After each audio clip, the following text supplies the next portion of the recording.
bahkan jadi bahan olok-olok. Padahal, kita harus mengingat satu hal penting. Haji bukan untuk gelar dengan jaminan perubahan diri. Haji adalah ibadah dan butuh proses untuk menjadi lebih baik. Gelar haji adalah budaya, bukan tujuan. Di Indonesia dan beberapa negara lain, orang yang pulang dari tanah suci sering disematkan gelar haji atau hajjah. Ini adalah budaya lokal, bentuk penghormatan sosial. Tapi ini bukan hakikat tujuan dari ibadah haji dan bukan bagian dari syariat Islam.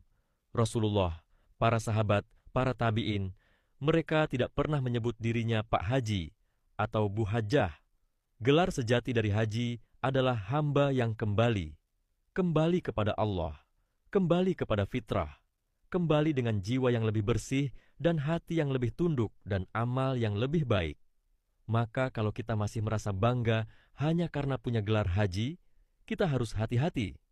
Perbaiki niat ikhlas beribadah hanya karena Allah. Harapan masyarakat ada benarnya, tapi perlu arahan. Masyarakat kita punya harapan tinggi pada orang yang sudah ke Baitullah. Dan itu wajar, karena mereka menyangka orang yang pernah berdiri di hadapan Ka'bah, yang pernah menangis di Arafah, yang pernah melempar jumrah, pasti pulang sebagai pribadi yang lebih baik. Sayangnya, kenyataan tak selalu sesuai harapan.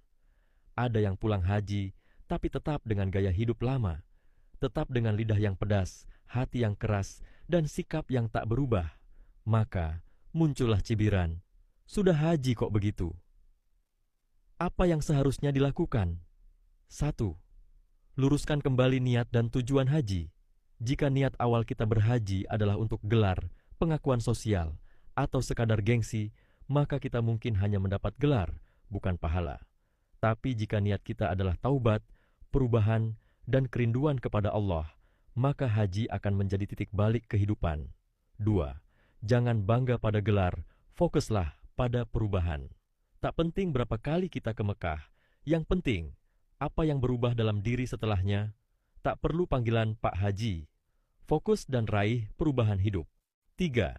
Jadikan ekspektasi masyarakat sebagai motivasi, bukan beban. Kalau orang berharap lebih pada kita, jangan marah. Anggap itu sebagai harapan dan doa agar kita terus memperbaiki diri. Bukankah lebih baik diingatkan sekarang daripada dibiarkan sampai akhirat? Dan untuk masyarakat, bijaklah menilai. Orang yang sudah haji bukan malaikat. Mereka tetap manusia. Mereka berproses, jatuh bangun dalam perjuangan memperbaiki diri. Alih-alih mencela, mari bantu mereka untuk terus istiqomah. Jangan jadikan gelar haji sebagai alat penghakiman. Jadi, gelar haji bukan tujuan, hanya budaya. Yang Allah lihat bukan gelarnya, tapi realitas diri. Bukan seberapa banyak orang menyapa kita Pak Haji, tapi seberapa banyak perubahan yang terjadi dalam diri setelah kembali dari rumahnya. Haji bukan akhir. Ia adalah awal dari sebuah perjalanan panjang menuju hidup yang lebih taat, lebih bersih, dan lebih berarti.